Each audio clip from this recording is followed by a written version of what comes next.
क्रीडा संचालक सोनापंत दांडेकर महाविद्यालय पालघर, शिक्षण BA DIA BPEd MPEd, नंतर त्यांना राष्ट्रीय पुरस्कार भेटले 2005 साली, नंतर रुग्णमित्र पुरस्कार म्हणून 2006 साली भेटलेले आहे. त्यानंतर पोलीस मित्र परिवार म्हणून पुरस्कार त्यांना 2010 साली दिलेला आहे. मग महालक्ष्मी वाडाभूषण पुरस्कार त्यांना 2012 साली दिलेला आहे. राष्ट्रीय पंच पालघर जिल्ह्यातील एकमात्र म्हणून त्यांची ख्याती आहे. महाराष्ट्र संघात 9 वेळा प्रशिक्षक म्हणून ते हँडबॉलवर त्यांची नेमणूक झालेली आहे व मुंबई विद्यापीठात 2003 व 2004 साली अशा 2 वेळा ते प्रशिक्षक म्हणून त्यांची कार्य केलेले आहे. सन 2006 साली स्कूल इंडिया सिलेक्टर म्हणून SGFI तर्फे त्यांची नियुक्ती झालेली आहे व 61 वेळा रक्तदान करणारा म्हणून ते एकमात्र रक्तदाता आहेत. कृपया जोरदार असे व्यक्ती आज आपल्याला मनी व्यक्तीचे या कार्यक्रम लाभलेले आहेत. बरोबर आम्ही आमचं भाग्य समजतो. तदनंतर सन्माननीय किरण सोनार इकडे आलेले आहे. मी त्यांना विनंती करतोय की त्यांनी आपल्या पाल्यांना चालू आहे वेळेच्या पद्धत न घेता गौरवित मार्गदर्शन करायचे.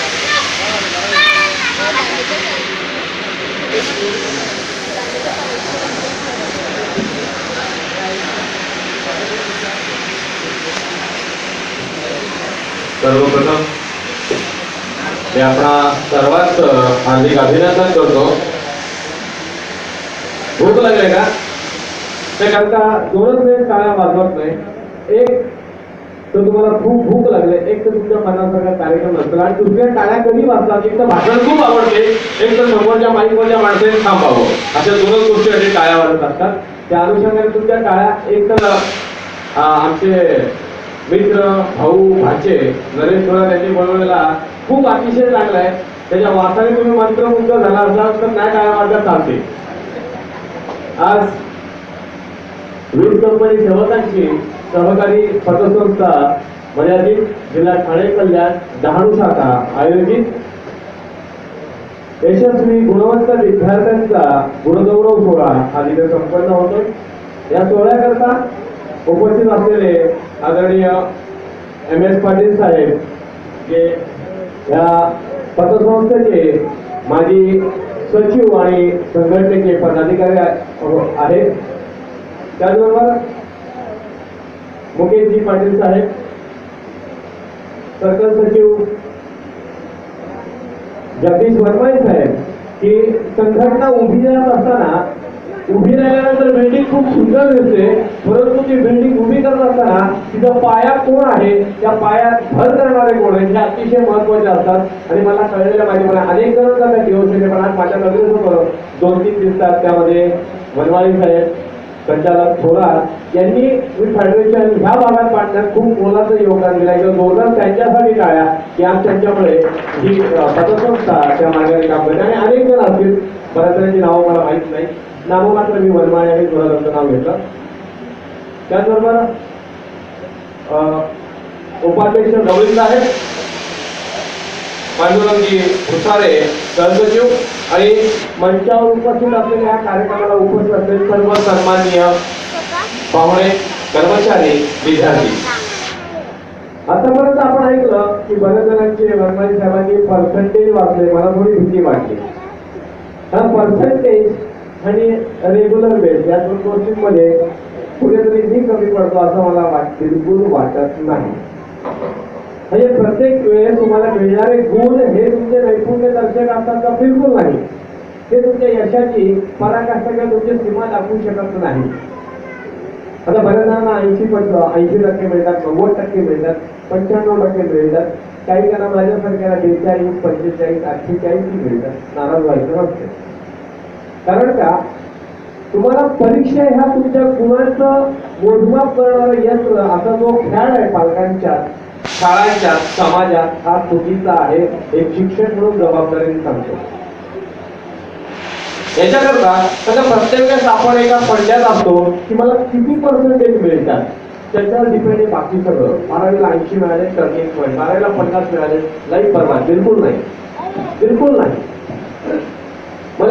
म्हणायचंय की तुम्ही शिकत असताना तुमच्या क्षेत्रातले शिवाजी व्हा, तुम्ही तुमच्या क्षेत्रातले फुले व्हा, तुम्ही तुमच्या क्षेत्रातल्या सावित्रीबाई व्हा. दुर्भाग्य वाटते की 21व्या शतकात अजूनही आम्ही सावित्रीबाई फुलेंना विसरतो, हे दुर्भाग्य वाटते की आज जे सावित्री नसतील तर कदाचित इथे बसलेला कोणीच शिकलेला नसता आणि आज ह्या एवढ्या महिला मुली इथे उपस्थित नसत्या. त्यामुळे आपण आपल्या क्षेत्रातले शिवाजी व्हावे, आपण आपल्या क्षेत्रातले सावित्रीबाई व्हावे, आपण आपल्या क्षेत्रातले ज्योतिराव फुले व्हावे, आपण आपल्या क्षेत्रातले फातिमा बेगम शेख व्हावी आणि आपण आपल्या क्षेत्रातले डॉक्टर बाबासाहेब आंबेडकर व्हावे. मी क्षेत्रासमोर मुद्दामून नावं ठेवले का त्या सगळ्यांनी परिस्थितीवर मात करून एक वेगळं पण जगात सिद्ध केलंय, असे हे महान व्यक्तिमत्व आहे. आज तुम्ही एकत्र येत आहे, पतसंस्थेकडे तुमचा सत्कार होतोय. का होतोय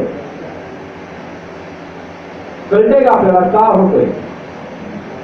आज मला अभिमान वाटतोय की ह्या सीझनला आम्ही फक्त 2 प्रकारच्या मुलांचे सत्कार करत असतो. एक म्हणजे 10वी पास झालेले आणि 12वी पास झालेले. पण मला पतसंस्थेचा सारखा अभिमान वाटतोय की इयत्ता 1ली ते 5वी या सगळ्यांचा सत्कार करतायत. म्हणून मला अभिमान वाटतोय की अशा कार्यक्रमाचा एक भाग मी बनतोय. पोस्ट ग्रॅज्युएट त्याच्या काही PhD होल्डर मुलं आहेत, ते सारखा अभिमान वाटतं की आमच्या राष्ट्रीय शैक्षणिक बांधले आहेत त्यांचाही सत्कार होतोय. विद्यार्थी मित्रांनो, पहिली जी मुलं आहेत आणि अप टू पोस्ट ग्रॅज्युएशन करणारी मुलं आहेत, तुम्हाला एक गोष्ट सांगतोय मी.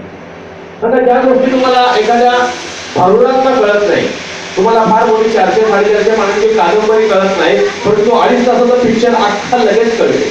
कळते का नाही कळते?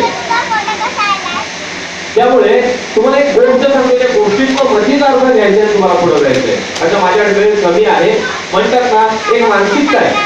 सोशिओलॉजिकल आणि न्यूरोलॉजिकल सिस्टीम मध्ये एक मानसिकता प्रिन्सिपल आहे की कुठलाही माणूस 2 तासापेक्षा जास्त वेळ एका जागेवर बसून शांत ऐकू शकत नाही. आणि त्या दृष्टिकोनातून कमी वेळ तुम्हाला किती चांगलं देता येईल याचा मी प्रयत्न करेन. विद्यार्थी मित्रांनो, शिवाजी महाराज सगळ्यांना माहित आहे की नाही? तर आवाज येऊ द्या मला. हा, आता जरा बरं वाटतं की तुम्ही जागे आहात.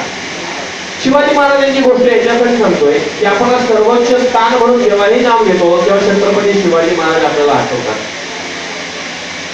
पण शिवाजी महाराज आठवतात का? शिवाजी महाराज आज शिवाजी महाराज आपण भोटे म्हणून बघतोय, तर सगळ्यात महत्वाचा भाग हा त्यांच्या पालकांचा आहे, तो तुमच्या पालकांचा आहे. आणि जर तुमचा सत्कार का होतो, तर तुमचे पालक हे MSCB मध्ये काम करतात, म्हणून तुम्ही सत्कार मोठीच्या करताय. म्हणून तुमच्या पालकांसाठी एकदा जोरदार टाळ्या वाजवा की त्यांच्यामुळे तुम्ही विचार आहात. त्यांच्या निष्ठेचं कार्य त्यांनी केलेली सगळी एकनिष्ठेने कणकण तुमच्या आयुष्यासाठी वाचवलं. त्यातनं मी ठाणे जिल्ह्यातली नव्हे तर ठाणा, पालघर आणि कोकण पट्ट्यातली 1.15 कोटीच्या वर सच्चाई असलेली ही संस्था, म्हणून तिचा गुणगौरव होतो, तिचा 51व्या वर्षात पदार्पण करते. ह्या तुम्हा सगळ्या पालकांचा, या संस्थेच्या कर्मचाऱ्यांचा कणकण वाचवण्याचा हा परिणाम आहे की 1.25 कोटीला ती जाते. आणि त्या अनुषंगाने विद्यार्थ्यांचे गुणगौरव, विद्यार्थ्यांचा यथोचित मदत, पूरग्रस्तांना मदत, रक्तदान, आरोग्य शिबिर असे विविध आणखी कार्यक्रम असते. तर माझं म्हणणं म्हणते की तुम्ही शिवाजी का व्हा? शिवाजी ग्रेट का? मी शिवाजी मुद्दामून म्हणतोय, शिवाजी महाराजच म्हटलं पाहिजे, परंतु एकंदरीत त्या विषयाला धरून चालताना मी शिवाजी म्हटलं वाईट वाटत घेऊ नका. शिवाजी महाराज ग्रेट का? तर त्यांच्या मागे असेल त्यांचे पालक, माता जिजामाता, शहाजीराजे. आज आपण म्हणतोय की शिवाजी महाराज ग्रेट, शिवाजी महाराज ह्या भारताचे आराध्य दैवत, भारताचे महामानव. परंतु शिवाजी महाराज उभे राहत असताना शिवाजी महाराजांनी जो काही बेस उभा केला त्याच्यामध्ये जिजामाता महत्वाच्या होत्या. आणि त्याच्या मागणं तुम्हाला नंतर कळणार आहे. हे उदाहरण मी का दिलं? ज्यावेळेस पुण्यामध्ये जिजामाता आल्या, शहाजीराजे नेहमी बाहेर असायचे, जिजामाता आले पंजर शहर, पण त्या शहरात काय करायचं? तेव्हा शिवाजी जिजामाताने सांगितलं की या तुम्ही राहा इथे. एका बाजूला पुण्याला पूर्वीचा श्राप होता. आज म्हणतात पुणे म्हणजे उन्हा काही नाहीये, पण त्या पुण्याला पूर्वीचा श्राप होता की इथं कोणी आलं तर तिथं सर्वनाश होईल. त्यामुळे पुण्या ह्या शहरात कोणी राहत नव्हतो, हा पुण्याचा जुना इतिहास आहे. त्या जिजामाताने कॉल केली, या ही जहागिरी सांभाळून मी काय करू? म्हणजे कोण आहे ते? तेव्हा त्यांनी म्हटलं की शिवाजी राजे आहेत माझ्यासोबत, तुम्ही या. लोक आली, राहिली, शेत जमीन केली, लावली, पीक उगवलं. पीक उगवल्यानंतर आजूबाजूच्या परिसरातली जंगलातली जनावरं पीक उद्ध्वस्त करत होती. पिकं उद्ध्वस्त करत होती. त्यावेळेस सगळ्याचे शेतकरी येऊन जिजामाताला भेटायचे, मासाहेब पीक लाव म्हणजे तुम्ही सगळं काय केलं, आम्ही सगळं काय उगवलं, परंतु ही जंगली जनावर आमचं पीक उद्ध्वस्त करताय, आम्ही कसं राहायचं, कसं जगायचं. तेव्हाच्या शेतकऱ्यालाही तो प्रश्न होता, आजच्या शेतकऱ्याला काल परवापर्यंत तोच प्रश्न आहे. तेव्हाचे राजकीय वेगळे होते, आजचे वेगळे आहेत, तो भाग वेगळा आहे. परंतु मग जिजामातांनी एक शक्कल लढवली की आता शेतकरी आपण आणि याला सांगितलं, राहायला सांगितलं, शेती लावायला सांगितली, शेती पिकले, चांगलं उत्पन्न निर्माण झाले, पण नुकसान होतोय, राखणं तर आपलं कर्तव्य. त्यावेळेस त्यांनी एक शक्कल लढवली, गावागावात एक नवटी पिटवली की जे कोणी तरुण या शेतीचं रक्षण करतील, येणाऱ्या जनावरांना मारून त्यांची शेती मला आणून दाखवतील, त्यांना सोन्याचा कंटा, सोन्याचा कडा बक्षीस देण्यात येईल. आणि मग काय, नाना करता खेड्यागावातली, शहरातली जी कोणी मुलं होती ती रात्रभर पहारा काढायची, आलेल्या रानटी जनावराला मारायचे आणि पुण्यात येऊन, राजमानात येऊन राजमाता दाखवायची की जनावर मारलं. एक दिवशी असाच किस्सा घडला की रात्री भलं होतं, एक रानटी डुक्कर मारलं गेलं. साधारण रात्री 1:30चा प्रहर होता. तो तरुण 16-17 वर्षाचा तरुण माणूस मुलगा ते रानटी जनावर खांद्यावर मारून डायरेक्ट पुण्यामध्ये आला. गोंधळ घातला तिथे. बाहेर पहारेकरी होता, तुला एवढ्या रात्री आता राजमातांना भेटता येणार नाही, रात्रीचे 1:30 वाजले, तर काही असो मला राजमातांना भेटायचंच आहे. हा गोंधळ ऐकताना जिजामाता स्वतः बाहेर आल्या आणि बघितला काय गोंधळ चालू आहे. तेव्हा त्या पहारेकऱ्याने सांगितलं की मासाहेब, कोणतरी तरुण मुलगा आलाय आणि तो तुम्हाला भेटायची इच्छा व्हायचं होतं. त्याला मी म्हटलं की सकाळी राजमाता झोपल्या, सकाळी भेट, पण तो नाही म्हणतो, मला आत्ताच भेटायचंय, मासाहेबांनाच भेटायचंय. तेव्हा जिजामाता बाहेर येतात, बघतायत, क्षणभर त्या मुलाला तळपायापासून मस्तकापर्यंत बघितलं, एक नजर त्याच्यावर मारली आणि दुसरी नजर त्याच्या खांद्यावर असलेल्या शिकारीकडे मारली. आणि मग मासाहेबांनी प्रश्न केला की अरे बाळा, तू एवढ्या रात्री का आला, तू उद्या आला असता तरी तुला मी सोन्याचा कंटा दिला असता आणि नुसती शेपून आणल्याची झाली असती, तू अख्खाच्या अख्खा तो प्राणीच घेऊन आलाय. त्यावेळेस त्याने उत्तर दिलं, मासाहेब तुमच्या सोन्याच्या कड्यासाठी मी नाही आलो, मासाहेब सोन्याच्या कड्यासाठी आलो नाही, तो मला कडाही नको, फक्त एवढ्यासाठी आलोय तर तुम्ही शाबासकीची थाप माझ्या पाठीवर एक वेगळी ऊर्जा येते, तीच ऊर्जा आज ह्या वीज मंडळाच्या मार्फत तुमच्या पाठीवर दिली जाते. म्हणजे एक पाठीवर थाप दिली, ऊर्जा मिळते. विचार करा, तो दुसरा तिसरा कोण नव्हता होता, त्या पाठीवर थाप दिल्यापासून जो शिवाजी महाराजांसोबत राहिला, तो अखेरच्या क्षणापर्यंत जगला, तो होता तानाजी मालुसरे, जो एका पाठीवर काय तिथं राहिला. आज वीज मंडळाकडे तुमच्या पाठीवर थाप दिली जाते. कदाचित भविष्यातले इंजिनियर होता तुम्ही होऊन याच वीज मंडळात कदाचित भविष्यातले अधिकारी तुम्ही असाल. हे काम हे वीज मंडळ करते. आज प्रश्न पडेल की सर म्हणता तुम्ही एका बाजूला मला शिवाजी महाराज व्हा, म्हणजे काय? प्रत्येकाने प्रत्येक क्षेत्रात शिवाजी महाराज राहावं. विष्णू शास्त्री चिपळूणकर नेहमी म्हणायचे की मी मराठीतला शिवाजी आहे. काय अभिमान आहे, कशातला शिवाजी? मराठीतला शिवाजी. तर मराठी त्यांच्यावर पारंगत होत नव्हता असं म्हणतात आणि ते मराठीतला शिवाजी म्हणायचे. तुम्ही अभ्यासातले शिवाजी व्हा. विद्यार्थी मित्रांनो, माझी विनंती आहे, तुम्ही अभ्यासातल्या शिवाजी व्हा. आणि पालकांना विनंती असेल की बाबा एका बाजूला एकाला 80-90% पडतात, दुसऱ्याला 50 पडतात, नाराज होऊ नका. कदाचित भविष्यातला त्या 80 वाल्यापेक्षा त्या 50 वाल्यामध्ये वेगळी ॲबिलिटी असू शकते आणि त्याचं उदाहरण तुमच्यासमोर मी उभा आहे. आता माझा एक लहान भाऊ, एक समवयस्कर भाऊ, दोघंही समोर आहेत. अभ्यासात त्यावेळेस मी बऱ्याच वेळ शिव्या खायचो. नरेश आणि मी सेम एका, फक्त नरेश एका वेगळ्या तुकडीत, मी वेगळ्या तुकडीत. रिझल्टच्या दिवशी आवर्जून मी शिव्या खायचो. नरेशनी जेव्हा मागच्या घरी पेढा आणून दिला तर मी आवर्जून शिव्या खायचो. कारण का, माझ्यापेक्षा नक्कीच 10-15% नरेशच्या रिझल्टमध्ये जास्त असायचं आणि मला शिव्या भेटायच्या. नो डाऊट तो तुमचे पालक वर्गही करत असेल, जे करत नसेल ते अतिशय सुद्धा म्हणेल. पण भाग कसा असतो तर प्रत्येकाच्या प्रारंभाचा भाग आहे, प्रत्येकाचा एम्बिशन काय आहे त्याच्यावर डिपेंड आहे. बाळांनो, तुम्ही नाराज होऊ नका. आता बक्षीस वितरण करताना काही काही पर्सेंटेज पुकारले गेले, काही काना 70-80, काही काना 50 असतील, त्याच्या खाली असतील. मी म्हणतो सगळे इथे बसलेले विद्यार्थी माझ्यापेक्षा हुशार आहेत. मी आता 10वीला मला फक्त 46.48% मार्क मिळाले. तुम्हाला प्रश्न पडेल की हा पर्सेंटेज काढलेला व्यक्ती एका कॉलेजला यशस्वी प्राध्यापकांपैकी एक प्राध्यापक म्हणून बघितला जातो, कारण माझी समोर स्टुडंट बसले, हे कसं काय? जाऊ दे, 10वीला माझी ग्रेड सेकंड बी क्लास, 12वीला गेल्यानंतर त्याच्या पलीकडे प्रगती. माणूस म्हणतो एक धक्का लागला का माणूस जरा प्रगतीवर जातो. मी अजून मागे आलो होतो. मला 12वीला मिळालेले फक्त 42.50. मी मुद्दामून तुमच्याशी शेअर करतो, कदाचित बघणाऱ्याचा ओघ शॉकिंग असेल. ते एका बाजूला मगापासून बरेच जण माझ्या नावाची स्तुती बरेच करतात आणि हा माणूस तर 42-43% सांगतोय. याच्या मला गणित आहे म्हणून सांगतोय. मी आवडतो, मी आधी कॉलेजला विद्यार्थ्यांना सांगतोय आणि तुम्हालाही सांगतोय. ग्रॅज्युएशनला गेल्यानंतर 47.78, म्हणजे मी थर्ड क्लास मधून पुन्हा सेकंड क्लासला आलो. पाटील साहेब हे मुद्दामून शेअर करतोय, कारण का त्या मार्गाला जाणं माझं पॅशनच नव्हतं. मी खेळाचा वेडा माणूस, अतिशय खेळाचा वेडा माणूस. खेळ आणि समाजसेवा या दोन्ही गोष्टी माझ्या पारंगत वेडा माणूस आहे. त्यामुळे अभ्यासात मार्क पडणं हे माझं पॅशनच नव्हतं. त्यामुळे एक सांगताना मला अभिमान वाटतोय की मला पर्सेंटेज किती मिळत होते याला महत्व नव्हतं, पण मला त्या 42.50%ला CHM कॉलेज त्या पिरियडला ऍडमिशन देत होता. त्यावेळेस मला मिठीबाई सारखं कॉलेज ऍडमिशन देत होता. त्यांचे रिझल्ट, त्यांची मेरिट लिस्ट 85-90च्या घरात क्लोज होते. ते कॉलेजेस मला 42.5%ला ऍडमिशन देत होते. ते फक्त माझ्या स्पोर्ट्स मेरिटमुळे. म्हणजे तुम्ही अभ्यासाव्यतिरिक्त इतरही गुणांमध्ये पारंगत राहा की जो तुम्हाला आउटस्टँडिंग बेस्ट सुद्धा असू शकतो. मग तुम्हाला प्रश्न पडला का आता हा माणूस कसा आहे? मी वाड्यातच ग्रॅज्युएशन केलं, पण मी बीपीएडला गेल्यानंतर परिस्थितीत झगडत असताना नोकरी करून बीपीएड करत होतो. तसा हा शक्य कोर्स नाही, पण मी करत होतो. बाळांनो, अतिशय किचकट असा विषय कुठला असेल शिकवायला तो फिजिकल एज्युकेशन. पण आम्ही बऱ्याच वेळेस आमचा शारीरिक शिक्षणाचा विषय हा नाजूक बनवून ठेवलाय. लेफ्ट राईट सावधान विषया, मुलांना सुट्टीच्या पिरियडला खेळा आणि घरी जा.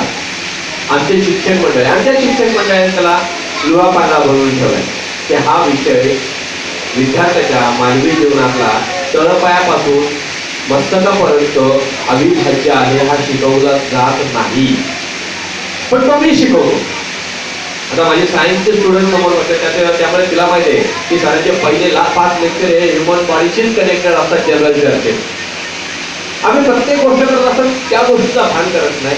आणि म्हणून मी बीपीएडला गेल्यानंतर काका तो माझा पॅशन होता. हॉस्पिटलमध्ये सर्व्हिस द्यायचो, एक सेवाभावी दृष्टिकोनातून आधी असतो. त्याचे अनुभव मला बीपीएडमध्ये काम येत होते. अॅनाटॉमी अँड पेथॉलॉजी जो MBBSचा सेकंड इयरचा अभ्यासक्रमाचा अतिशय महत्वाचा विषय, त्या विषयात मी कोल्हापूर विद्यापीठात फर्स्ट होतो. 80-78 मार्क्स काढून. त्याला परिणाम फक्त उसाळ वेळेमध्ये मी दवाखान्यात मदत करायचो. डॉक्टर्स काय बोलतात ते ऐकायचो, PM बघताना ऐकायचो, इंजुरीमध्ये बायसेप ट्रायसेप कुठं लागलंय, मेडिकल वर्ड काय ते ऐकायचो. आणि तो विषय परिपूर्ण अख्खा त्याच्यावरच होता. एक रक्तदाता म्हणून, एक दवाखान्यातला रुग्णमित्र म्हणून आणि त्यांना हेल्पिंग हँड. आता ही माझी रिकामटेकड्या वेळातली कामं मला कुठं कामी आली? बीपीएडला कामी आली. एक विषय ज्याला मी मेरिट काढू शकलो तो फक्त यात. म्हणजे तुम्ही तुमचा वेळ कुठे देताय, अभ्यासा व्यतिरिक्त शाळे व्यतिरिक्त तोही महत्वाचा भाग आहे. एखादा संगीत क्षेत्राकडे जाईल, एखादा क्रीडा क्षेत्राकडे जाईल, एखाद्या अजून वेगळ्या गोष्टीकडे जाईल, पण तिथे तुम्ही निष्णात राहा, एकनिष्ठ राहा. आळ खेळण्यासाठी किंवा टाइमपाससाठी नसाल तर तो तुम्हाला फायदा करतो. मी MPD ही तसंच केलं. आता तुम्हाला प्रश्न पडेल तर मला बीपीएडला किती टक्के मार्क मिळाले पाहिजे? मी बीपीएडला बाळांनो मास्टर डिग्री शक्यतो तुम्हाला 50-55 क्लासच्या नाके वगैरे होता. सर इथे जे M.Com झाले, बाकीचं एज्युकेशनल क्वालिफिकेशन मला माहीत नाही, परंतु सरांचं माहीत आहे सर M.Com आहे. तर मास्टर डिग्री B+ काढतानाही नाके न वेळे मला तिथे 72% मार्क होते. ही का बात होते तर स्पोर्ट्स माझा पॅशन होता. मला 10 पुस्तकं चालायला लागत नव्हती, म्हणजे समोर प्रश्न आला तर मला त्याला उत्तर माझ्याकडे रेडी असायचं. कारण का जी गोष्ट मी प्रॅक्टिकली करत होतो त्यामुळे मला जमत होती. MPEDला सेम वे, MPED तर तुमचं अगदी प्रॅक्टिकल एज्युकेशनवर असते. पुस्तक आणि तुमचं ओपिनियन याच्यावर डिपेंड असते. तिथेही मला 67% मिळाले. मी मुद्दामून तुमच्याशी शेअर करतो माझे पर्सेंटेज. तर एका बाजूला ग्रॅज्युएशन पर्यंत हा माणूस सेकंड आणि थर्ड क्लासच्या पलीकडे कुठे गेलाच नाही. म्हणजे व्यक्तिमत्व थर्ड क्लास की नाही ते मला माहिती नाही, ते तुम्ही ठरवायचं आहे. परंतु एकंदरीत त्याच्यानंतर मी माझ्या पॅशनकडे गेलो, माझ्या स्वप्नांकडे गेलो. क्रीडा क्षेत्र माझं आवडतं पॅशन होतं की तिथे गेल्यानंतर मला माझे पर्सेंटेज मिळतात. आणि याच्यासाठी माझी पालकांना विनंती असेल तर तुम्ही तुमच्या मुलांचं पॅशन कुठे याच्याकडे लक्ष द्या. म्हणजे मागच्या इंजिनियर साहेबांची पोरगी मेडिकलला गेली, तू मेडिकलला जा, तू कुणीही आग्रह नका करू. तिथे मुलं फेल्युअर ठरतात. त्याचा कल कुठे आहे हे लक्षात घ्या. एखादा चांगला इंजिनियर करू शकतो, त्याला मेडिकल नका आवडतं, त्याला इंजिनिअरिंग क्षेत्रात जाऊ दे, तो आउटस्टँडिंग काहीतरी करेल. एखादी वेगळी गोष्ट त्याला एमएससीचं नाव अजून एन्जॉय करेल. एखादा चांगला शिक्षक होऊ शकतो. मला कळत नाही प्रत्येक आई वडिलांची इच्छा असते का माझ्या मुलांनी मेडिकलला जावं, इंजिनियरला जावं. मला सांगा, तुमची सगळ्यांचीच मुलं जर मेडिकल आणि इंजिनियरला गेली तर मग शाळा शिकवायचं कोणी? शाळेत शिकवायचं कोणी? कधीतरी कुठल्या पालकांनी इच्छा ठेवावी की माझा मुलगा एक चांगला शिक्षक व्हावा, माझी मुलगी एक चांगली शिक्षिका, सावित्रीबाई फुलेंसारखी शिक्षिका व्हावी, फातिमा बेगम शेख सारखी शिक्षिका व्हावी. आम्ही प्रत्येक जण ईर्ष्या करतो फक्त या कॉम्पिटिशन मध्ये. आजची जी येतील कधी, आजची जी येतील जेव्हा मुलं त्यांच्या स्वतःच्या पॅशन करत असेल त्या दिवशी. स्पर्धांमध्ये काहीच होत नाही. एक तर फ्रस्ट्रेशन येते आणि 3 युनिटचा रिझल्ट बनतो, तो बनवू नये. विद्यार्थी मित्रांनो, कमी मार्क मिळाले तर तुम्ही बऱ्याच वेळेस फ्रस्ट्रेशन मध्ये कुठेतरी डायव्हर्ट होता, सफर होता आणि नाहीच्या मार्गावर जाता. माझी हात जोडून विनंती असेल, तुमच्या समोर एक आदर्श उदाहरण आहे. एका बाजूला आमचा नरेश 70-75 क्रॉस करणारा, एका बाजूला थोडाच 40-45 क्रॉस करणारे. पटलाशी मला बघायला नाही भेटले. आमच्या दोघांच्याच कॉम्पिटिशन असायची, परंतु तोही खासदार आहे, मीही खासदार आहे. तो त्याच्या मार्गाला गेला, मी माझ्या मार्गाला गेलो. त्याला यश लवकर मिळालं. आमच्या आईतला, आमच्या सिद्धार्थनगर मधला सगळ्यात लहान वयामध्ये नोकरी लागलेलं कोण असेल तर नरेश थोरात असेल. अगदी लहान वय, जस्ट डिप्लोमा कम्प्लीट झाला आणि तो जॉबला लागला. एका बाजूला सगळ्यात मला एक गोष्ट माहित नसेल, मी आवर्जून उल्लेख करतोय की एखादी गोष्ट स्वीकारली तर तिच्याची कधी जगाफटका करू नये. हा आदर्श उदाहरण नरेश आहे की नरेश एमएससीबीत लागल्यानंतर दुसऱ्याच महिन्यात त्याला Tata atomic Tarapur atomic research सेंटरचा कॉल होता, त्यांनी नाकारलाय. का त्यांनी एमएससीबीचे मला पॅशन वाटते इथे काम करायला, इच्छा वेगळी आहे. वेगवेगळ्या खेड्यागावात जाऊन मला त्यांच्या समस्या सोडवता येतील. तो टॅक्सला नाही गेला कदाचित. आता तसा वेगळा लोकांवर असा इकॉनॉमिकली, पण मेंटली तो आज सॅटिस्फाईड आहे. आज तो त्याच्या सक्सेस दिसतो. आज एका बॉडीवर तो संचालक दिसतोय, युनियन मध्ये काम करताना माणसं जोडायला शिकतोय. हे तिथे कदाचित त्याला मिळालं नसतं. म्हणजे तुम्ही कुठे जाताय हा तुमचा ऍट द 0 मोमेंट निर्णय तुम्हाला बरंच काही देत असतो. आज आपण सगळीकडे म्हणतोय की इमर्जन्सी सर्व्हिस म्हणून 3 ठिकाणी नावं घेतली जातात, चौथं नाव घेतलं जात नाही. ते म्हणजे एक मिलिटरी, मेडिकल सर्व्हिस आणि माझ्या नजरेत एमएससीबी. आम्ही काय करतोय, या 3 लोकांना शिव्या देत असतो.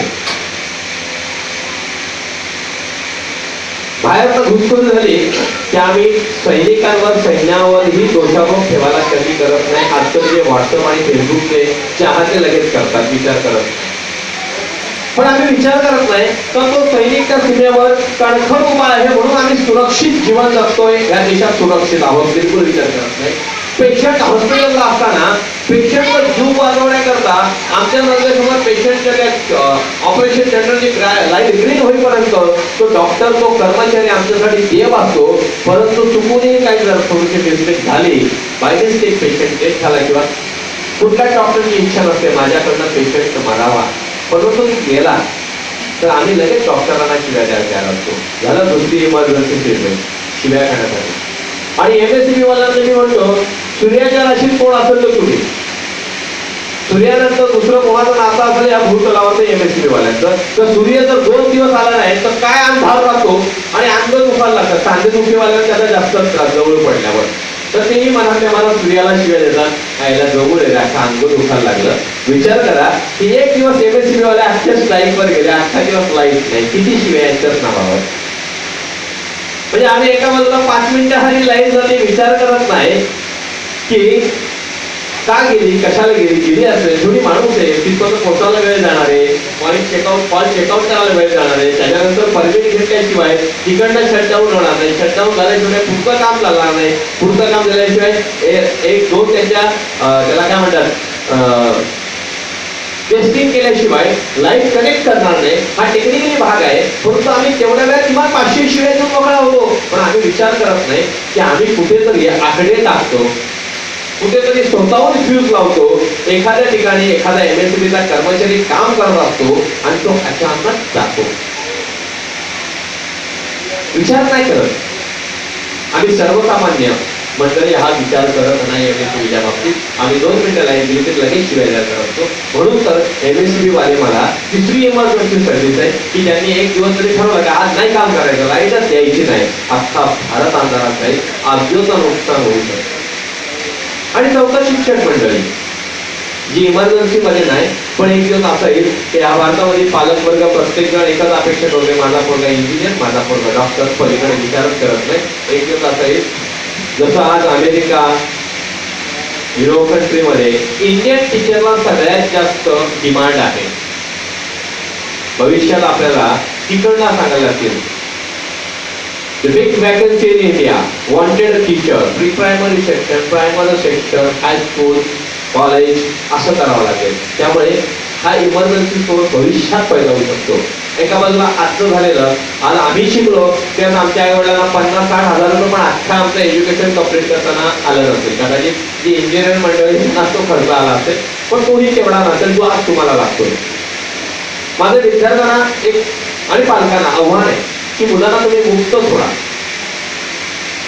सोडा, शिकू दे त्यांना. आणि हे मुक्त सोडताना तुमची दुसरी बाजू, एका बाजूला पालकांना जर मी सांगतोय की तुमच्या पाल्याला, मुलाला, मुलीला मुक्त सोडा याचा अर्थ असा नाही की तुम्ही व्हॉट्सअपवर राहा, फेसबुकवर राहा, आई वडिलांचे फोटो बघून 5 नाक्यावर थांबा, वसुलीच्या नाक्यावर थांबा, बिलकुल नाही. एका बाजूला मुक्त सोडा म्हणजे तुम्हाला तुमचा विचार करण्या आणि शैक्षणिक निर्णय घेण्यासाठी मुक्त सोडा, पण त्याच्या बाजूला माझ्या पालकांनी मला का मुक्त सोडलंय तर त्याच्या मागचं त्यांचा उद्देश काय, त्यांचं स्वप्न काय याचा विचार करण्याचं कर्तव्यही तुमचं आहे.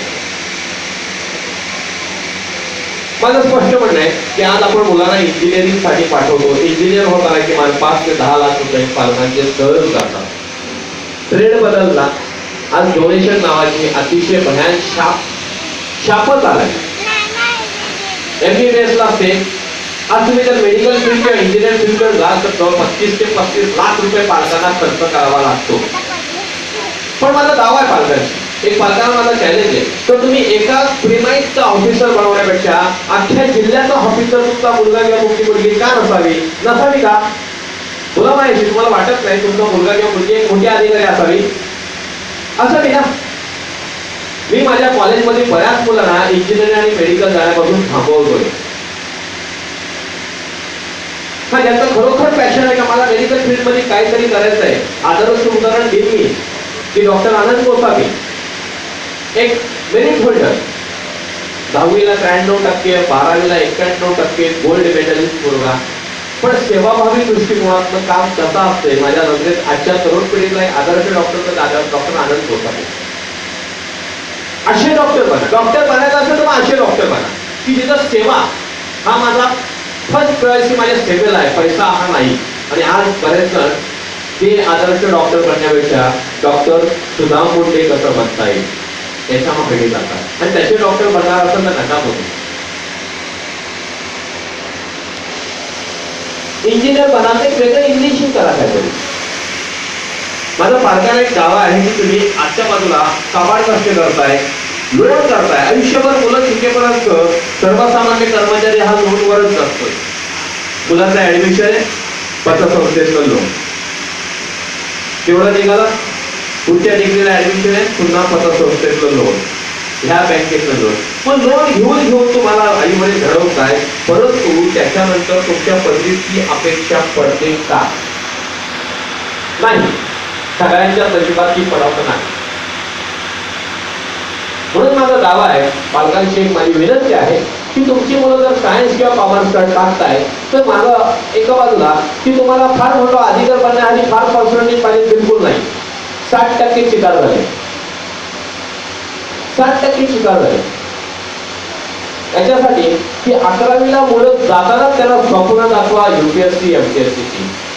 11वीला जाताना स्वप्न दाखवा. एका बाजूला तुम्ही ग्रॅज्युएशन नंतर जेव्हा निर्णय घेता तेव्हा तुमचा निर्णय फसलेला असतो. मुलांचे अजून 2 वर्ष वाया जातात आणि काही तुम्ही ख्यातनामा अकॅडमी तिथे गेला तर त्याच्या लाख लाख 2-2 लाख रुपये फी त्याही परवडत नाही. म्हणून इयत्ता 11वीत असतानाच मुलांना एका बाजूला त्याचा अभ्यासक्रम त्यांना सपोर्ट करू द्या, त्यासोबत रोज 1 तास आणि UPSC किंवा MPSC जो टार्गेट आहे त्यांना त्या अनुषंगाने अभ्यास करायचा आहे. 1 तास बाकी नित्य द्यायचा आहे. 11वीला असेल 12वीला असेल 12वीलाही तुमचा टार्गेट आहे की तुम्हाला 60% वरती पडलेच पाहिजे असं काही नाही, पण 60% काढायचेच आहे किंवा फर्स्ट क्लास हा तुमच्याकडे असावा. त्या अनुषंगाने जास्त पर्सेंटेजच्या मागे धावू नका आणि कमी करणं येऊ नका. 60 क्रॉस करून जायचंय. 12वी झालं सेम FY SY TY तुम्हाला ग्रॅज्युएशन पर्यंत असेच पर्सेंटेज काढायचे. ग्रॅज्युएशनला गेल्यानंतर मात्र तुम्ही दोन्ही बेसला स्टडी करायचंय. एका बाजूला ग्रॅज्युएशन आपल्याला क्लिअर करायचंय आणि त्याच पिरियडला जर तुम्हाला MPSC UPSC तुम्ही एलिजिबल असता फॉर्म भरायला, ते फॉर्म भरा. ऑन द ट्रायल बेसिस तुम्ही ती एक्झाम द्या. ऑन ट्रायल बेसिस एक्झाम देताना तुम्ही कुठे कमी पडताय याचा भान तुम्हाला लक्षात येईल. मी कुठल्या विषयाला कमी पडतोय, त्याच्यानंतर जर चुकून पास झाला तर वेळा पण नाही, एवढं सहजी शक्य नाही. पण जर एखाद्या विषयात कुठेतरी तुम्हाला मार्क्स कमी पडताय तर तुम्हाला लक्षात येईल कुठल्या विषयात मी कमी पडतोय. त्याच्यानंतर बाकी नेक्स्ट UPSC एक्झाम पर्यंत बड्डे आई बाबा, लग्न आई बाबा, मयत आई बाबा, शेजारचं काय असेल दुःख आई बाबा, आपलं कॉन्सन्ट्रेशन हे फक्त तिथं राहायला पाहिजे. तुम्ही त्यावेळेस किती वेळ अभ्यास केलेला असतो माहिती आहे? म्हणजे बऱ्याच वेळा आम्ही सांगतोय की अरे तो घराच्या बाहेरच दिसला, डायरेक्ट कलेक्टर झाला, पण अख्खा दिवस घरात किती वेळ दिला त्यांनी? 5 तास 10 तास 8 तास 11 तास हेच काउंट करतात तुम्ही त्यांनी ऍट ए टाइम. तो किती या 350 ग्रॅम मेंदूला किती बळतण देतोय आपण तिथं.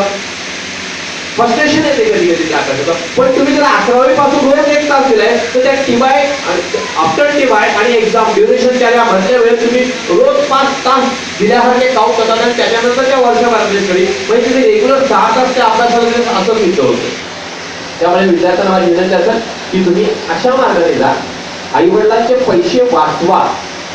चांगल्या गोष्टी आणि पैसे खर्चही झाले पाहिजे, पण अनवॉन्टेड आई बाबाला आपण खर्ची घालून हाती काय लागत नसेल तर तो दोघांच्या स्वप्नांची राख रांगोळी आहे, ती होत नाही कोणाची. म्हणून माझं आहे की तुम्ही ह्या अनुषंगाने जा आणि त्यानंतर तुम्ही यशस्वी असाल हा माझा दावा आहे. तुम्हाला वाटते की नाही? वाटते की नाही रे? बऱ्याच जणांच्या डोक्यावरून पण झालं असेल, लहान मुलं आहेत पण नो प्रॉब्लेम. कदाचित आजची वाक्य लक्षात आली तर भविष्यात तुम्ही पुढे जा. आणि म्हणून जाता मी एवढंच सांगेन की तुम्ही तुमचा निर्णय, तुम्ही तुमच्या जीवनाचे शिल्पकार आहेत. फक्त एका बाजूला लक्षात ठेवायचं की आजची मुलं ट्रेंड बदललाय, फार मोबाईलला आहात. बदलताना तुमच्यासाठी तुमच्या आई वडील किती कामात कष्ट करतात, किती मेहनत करतात याचा भान राहा. एका बाजूला तुम्हाला ते स्वैराचार देतात, दुसऱ्या बाजूला तुम्हाला शिष्टाचारही राखायचे आहे. आई वडिलांचा मान सन्मान ठेवायचा आहे. तुम्ही जर मान सन्मानात शिकलात, जगलात, वाढलात तर आई वडिलांची इज्जत बरकरार राहते आणि ती टिकवणं तुमचं कर्तव्य आहे. आज सर्वांचं मी पुन्हा एकदा अभिनंदन करतोय आणि इथे मला ह्या पतसंस्थेने बोलवलं तिचं आभार मी व्यक्त करणार नाही. हार फुलाचे भार कशाला आणि आपल्या बिनकामाचे आभार कशाला? कारण तुमच्यामुळे मी शिकतो. तुम्ही लाईटच दिली नसती तरी पुन्हा अभ्यास केला असता. त्यामुळे तुमचे आभार मानणार, तुमच्या ऋणात मी राहील एक तुमचा ग्राहक म्हणून. आणि जाता जाता एवढंच म्हणेन की म्या गावात त्या टीमसाठी म्या गावात एक महात्मा आला. म्या म्हणला तूच माझ्या नाटकाचा हिरो, तुझे गाल लाई गुबगुबीत. म्या म्हणला तूच माझ्या नाटकाचा हिरो, तुझे गाल लाई गुबगुबीत, म्या तुझी लाईफ बनवेन. म्या म्हणलं महात्माजी इतिहासाचं पुस्तक मॅच लिहिताव, इतिहासाचं पुस्तक मॅच लिहिताव आणि पुस्तका बाहेर मी मॅच राहताव. काल घडलं ते सगळे साक्षात्कार होते आणि आज घडते ते ह्या इंटर टीमचं वास्तव आहे. एकदा जोरदार टाळ्या इंटर टीमसाठी. आणि मी स्वतः आपल्या घरला घेतो. धन्यवाद. माझ्याकडनं काही जर चुकलं असेल तर मी आपल्या सर्वांची दिलगिरी व्यक्त करतो. जय भीम, जय भारत. धन्यवाद सर. काय सांगावं नरेश सरांना हे असे